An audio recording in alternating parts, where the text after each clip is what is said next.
Hello, St. Patrick's and friends of St. Patrick's. Hope you're having a great week. I want to share with you something that I was reading in Scripture in my own time with the Lord. It was out of one of the Gospels, the Gospel of Mark. It was the story about the Syrophoenician woman. And if you don't know anything about her, essentially what happens is Jesus tries to go to one of these towns on the borders on the coast of Israel and ancient Israel, and people get wind that he's there. He tries to, sneak around, as you probably know, at times because of the crowds. But this woman comes, hears that he's there, and seeks to find healing for her daughter. But she's not a Jew. And so Jesus tells her, this woman just emboldened to come and just ask for this big deal. Jesus tells her that what does he say? He says basically that the children come first, referring to the people of Israel, to the Jews, and that the dogs aren't allowed to get the food of the children before they eat. And the woman responds, and she says, "Yes, Lord, but even the dogs get the crumbs from the children underneath the table." And of course, the great cool part about the story is Jesus responds and says, "Because of this statement, you can go. Your daughter is healed."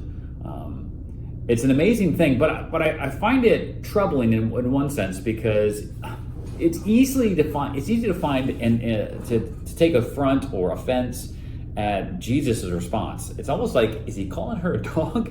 Why would he go through all that and just not heal her daughter if that was his intention? Well, a couple of things I think are important. One, it's trying to identify what's commendable about this woman's faith. Why would this story be in the gospel in the first place, if not to encourage us to think about what it is about her faith that Jesus is encouraged to say something about it, right? To highlight it.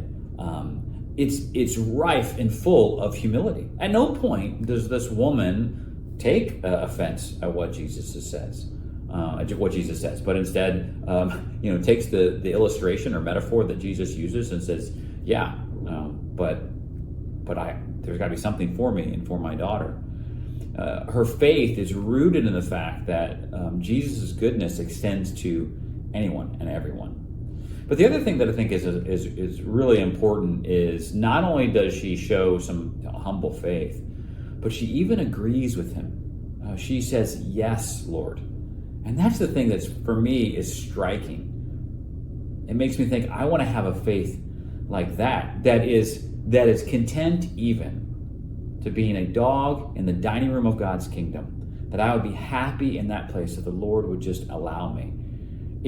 It shows a level in your faith that really what Jesus did, that he condescends, he lowers himself.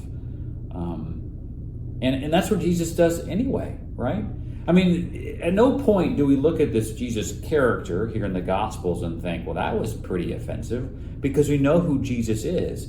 And so somehow we would have to disconnect the harshness of what he says from the actual person of Jesus. And of course you can't do that.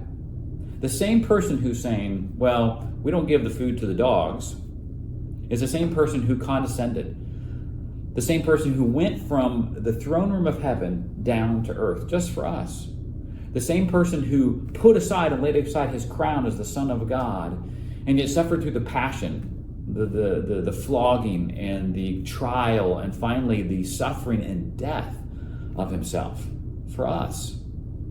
Because of that, we recognize the goodness of Jesus and even his willingness to condescend even more than what this lady was doing, or even more than you and I would think we are doing.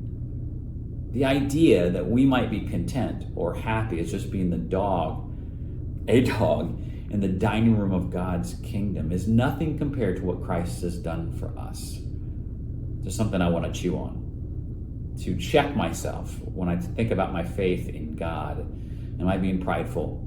Or am I having a faith that's like this, like the Syrophoenician woman? I hope that encourages you. Maybe you've struggled with this passage before in the past, and hopefully this opens up something for you. But as always, I always look to Jesus. Who is he?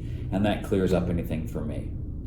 Anyway, hope you're having a great week. We're praying for you, and God bless.